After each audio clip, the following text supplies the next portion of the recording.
අද අපි කතා කරන්නේ නිෂ්පාදන හැකියා මායිම් වක්‍රය පිළිබඳව. ඒතර මොකද්ද මේ නිෂ්පාදන හැකියා මායිම් වක්‍රය කියලා කියන්නේ?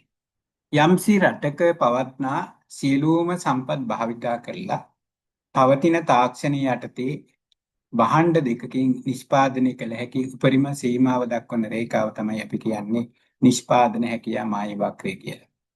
ඒතර මේ නිෂ්පාදන හැකියා මායිම් වක්‍රය අපි සාමාන්‍යයෙන් කතා කරන්නේ මූලයට අවතල වෙනවා කියලා. ඒතර මූලයට අවතල වෙනවා කියන එකෙන් අදහස් වෙන්නේ මොකද්ද? දැන් අපි භාණ්ඩ දෙකක් නිෂ්පාදනය කරනකොට ඒතොර මේ භාණ්ඩ දෙකෙන් එකක් අපි නිෂ්පාදනය වැඩි කරනකොට අනිත් භාණ්ඩයෙන් ඇත්තරම කැප කළ යුතු ප්‍රමාණය ඉහළ යනවා. ඒක නිසා තමයි මූලයට අවතල නිෂ්පාදන හැකියා මායිම් වක්‍රයක් අපි භාවිතා කරන්නේ. ඒතොර මේ නිෂ්පාදන හැකියා මායිම් වක්‍රේ රේඛාව මත තියෙන ඕනෑම ලක්ෂයක් අපි කියනවා කාර්යක්ෂම ලක්ෂයක් කියලා.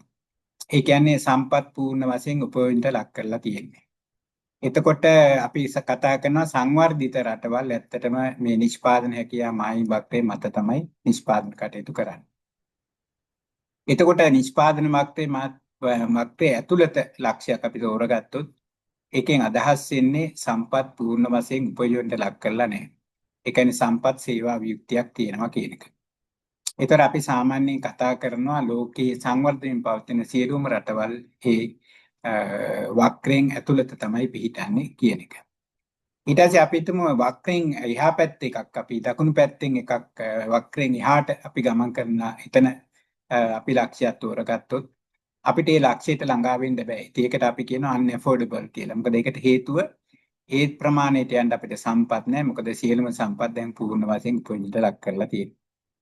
ඒතර අපි හිතමු දැන් ওই ලක්ෂයට යන්න ඕන නම් අපිට කරන්න වෙන්නේ ඇත්තටම මේ පවතින සම්පත් වල කාර්යක්ෂමතාවය අපිට වැඩි කරගන්න පුළුවන්. ඒක කරන්න පුළුවන් වෙන්නේ මොකද්ද? තාක්ෂණික දියුණුවක් මත.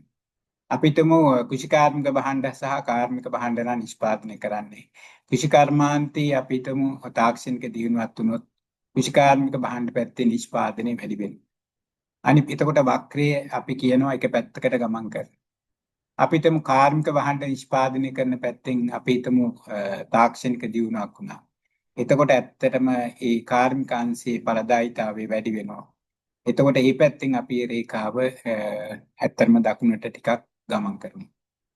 අපි හිතමු දැන් මේ අංශ දෙකේම කියන්නේ කෘෂිකාර්මික සහ කාර්මික කියන අංශ දෙකේම තාක්ෂණික දියුණුවක් තුනොත් අපිට අර යන්න බෑ කියන රේඛාවට ලක්ෂයට යන්න පුළුවන්. මොකද රේඛාව දකුණට විතරයි.